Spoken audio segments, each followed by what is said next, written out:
ඉතින් අද විශේෂිත වීඩියෝ එකක් අරගෙන ඇවිත් තියෙනවා. විශේෂයි කිව්වේ අපේ කුෂිකර්මාන්තයේදී අපේ ආදි මුතුන් මිත්තෝ පාවිච්චි කරපු භාවිතා කරපු දෙයක් පෙන්වන්න තමයි මම ඇවිත් තියෙන්නේ. ඉතින් පරම්පරාවෙන් ගොවිතැන හිමි කරගත්ත අය නම් සමහරු මේක දැකලා ඇති, සමහරු දැකලා නැතුව ඇති. ඉතින් මේ හැමෝටම බලන්න අදටත් අපේ ගෙදර මතකයක් විදිහට අපිට බලන්න පුළුවන් විදිහට අපේ අප්පච්චි ඉතුරු කරලා තියෙන දෙයක් පෙන්වන්න තමයි මං අද ආවේ. ඉතින් ඒ ගැන පැහැදිලි කරන්න මං අපේ සුදු අප්පච්චි එක්කන් ආවා. ඉතින් අප්පච්චි කියන බන්න අද අපි මොකද්ද පෙන්වන්න යන්නේ මේ යාළුවන්ට?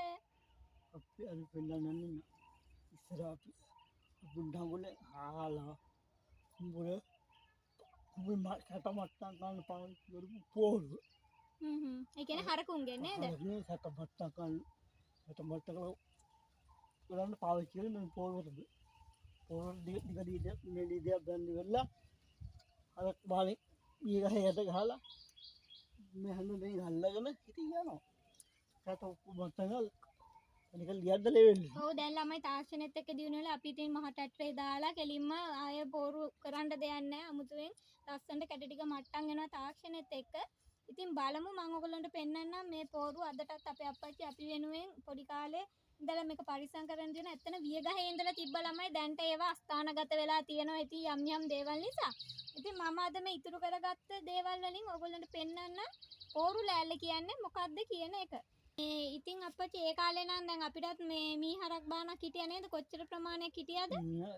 හිටියා 110ක් විතර හිටියා මම ළඟ. ඒ මීහරක් ගන්නවා මම හාලා පෝරු ගාලා කුණු වැඩ කරේ. අක්කා පාකාක එක දිගට මගේ අප්පච්චිත් එක්ක මගේ අප්පා මම තනියනේ මගේ අප්පච්චිත් එක්ක. ඔව් එතකොට ඇත්තටම ළමයි මේ ගොවිතැන කියන පරම්පරාවෙන් එන දෙයක් අපේ මුත්තගේ ඉඳලා මුත්තගෙන් පස්සේ කිරියත්තලා. ඉතින් ඒකේ රොස්පගේ අප්පච්චි අප්පා කිරියප්පා අප්පච්චිත් එක්ක නම් මම අප්පච්චි කිරියප්පා කියන්නේ අප්පච්චිගේ අප්පච්චි ඒ දෙන්නත් එක්ක මම මේවට පුරුදුනේ. මිහා කොඩබඩ පුරුදු කරේ ගොඩක් මම අප්පච්චි තමයි. මම මිහා 100 ගානක් හදුවා. හදලා මේ පෝරු ලෑල්ලේ පෝරු ගන්නවා. ඒකට නගුලෙන් හානවා නගුලක් පින්නන්න පුළුවන් මට. ළමයි ඒ කිව්වා වගේ අද වෙද්දි පරම්පරාවේ ගොවිතැන මං විසින් අරගෙන යනවා. ඉතින් මට සතුටුයි මම මේ දේවල් දැකලා තියෙනවා. ඉතින් මං ඕගොල්ලන්ට පෙන්නන්න මේ පෝරු ලෑල්ල. ඇත්තටම අප්පච්චි මේ මම මේක දැක්කේ මේ ලස්සන කැටයමක් තියෙනවා මේකේ නේද? පිටපත් එකට වෙන්නේ. මේ පිටපැත්තේ මාර ලස්සන කැටයමක් තියෙනවා. බලන්න ළමයි ඒ කාලේ ආදි කාලේ කියලා නෑ. ඉතින් කැටයන් කියන එක ඒ කාලෙත් තිබිලා තියෙනවා. මාර ලස්සනයි. මේ බෝපෙත්තක් තියෙන්නේ. බෝපෙත්. ළමයි තවත් විශේෂිත දෙයක් තියෙනවා. මේක ඔයගොල්ලෝ දැකලා තියෙනවද දන්නේ නෑ. අප්පච්චි කියන බලන්න මේක මොකද්ද කියලා අපිට? ඕගල හරුන් හා නගුල. සිංහල නගුල. මේක තමයි සිංහල නගුල. හරකුන්ගෙන් අනිත් අපේ මීහරක් බානට කියලා හාගත්ත මේකෙන් තමයි. මේකේ කොටස් ගැන අප්පච්චි කිව්වා? මේ කොටස් නම් පතකඩේ එන්නම් බෙදලා පතකඩේ. පතකඩේ එන්න ඕනේ. ඒකට යන්න ඒක තව ඊකට වදින්නේ. දෙන්න අපි අල්ල ගන්න අත උඩට යනවා. ඒක උඩින් අල්ලගෙන ආවා. පතකඩේ බදම් මීහරක් බාද. මේ පතකඩේ තමයි වදින්නේ. මීහර වියගහට. මීහරකයි කඩේ දෙන්නයි කඩේ විය හදන්නලා අපි ලනුවක් දාලා ඒ ලනුවට අමුතු බාන. අමුතු බානෙන් තමයි අමුතු බාන තමයි පතකඩේ වියගහට යට කාන්නේ. තාක් වචන ඉගෙන ගත්ත අප්පච්චිගෙන් මේ මටත් අමතක වෙලා තිබ්බේ මේවා කියලා දුන්නට.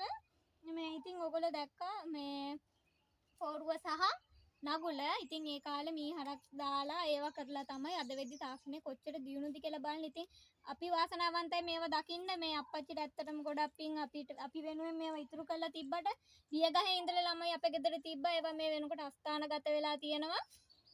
ඉතින් අපි ඒ දේවල් දැක්කා. ඉතින් ගොවිතැනේදී පරම්පරාවෙන් එනවා නම් මේ හැමදේම මං හිතන්නේ දැකලා තියෙනවා නේද අප්පච්චි? ඔව්. මේ අපි කිරියප්පගේ ගීතය කාලා අපි සිංහල විදියට ගොඩක් කරපු කට්ටිය මීහරක් වගේ ගොඩක් හිටියා. අපි ඒ විදිහට කරගෙන ආපු තරම් මේ දෙන අපිට පළපුරු දැක්මක් තියෙන්නේ මීහරක් වැඩ කරපු ඉන්න. ඔව් ඉතින් දැන් නම් දැන් මන්ට නුන් කරා හලෝ ඔවුන් ගත්තා ගියා. ඔව් ඇත්තටම ළමයි දැන් මඩ දැන් කරා අද කාලේ රවුන්ඩ් එක තුනක් ගියා මඩ කරා ඉස්ස අපි දන්නෙත් නෑ. දැන් හරි මම ලේසි වැඩ. දැකලා නෑ ඇත්තට මීහරක්ගෙන් අහනවා මොකද අපි ඉපදෙද්දි අපේ අප්පච්චි ඒ ඔක්කොම විකුණලා තිබිලා අයින් කරලා තිබ්බා. ඉතින් එයා ට්‍රැක්ටර් ගත්ත හින්දා ඉතින් සතුටුයි මේ වගේ දේවල් දකින්න. ඉතින් ඉදිරියේදී තවත් තියෙන අපේ ගෙදර ගොඩාක් දේවල් අයින් කරලා ඔයගොල්ලෝ වෙනුවෙන් මම වීඩියෝ අරගෙන එන්න. ඉතින් අපිත් එක්ක ආදරෙන් රැඳිලා ඉන්න නොදන්න දේවල් අපි පෙන්වන්නම් කියලා දෙන්නම්. ඉතින් මේකේ වැරදි අඩුපාඩු තිබ්බොත් සමා වෙන්න. ඉතින් අපේ අප්පච්චි දන්න විදිහට තමයි ඕනේ කියලා දුන්නේ. ඉතින් හැමෝටම ආදරේ කියලා මතක් කරනවා නේද අප්පච්චි? බුදු සරණයි පරිස්සමින් ඉන්න. තවත් ලස්සන වීඩියෝ එකක් අපි අරගෙන එන්නම්.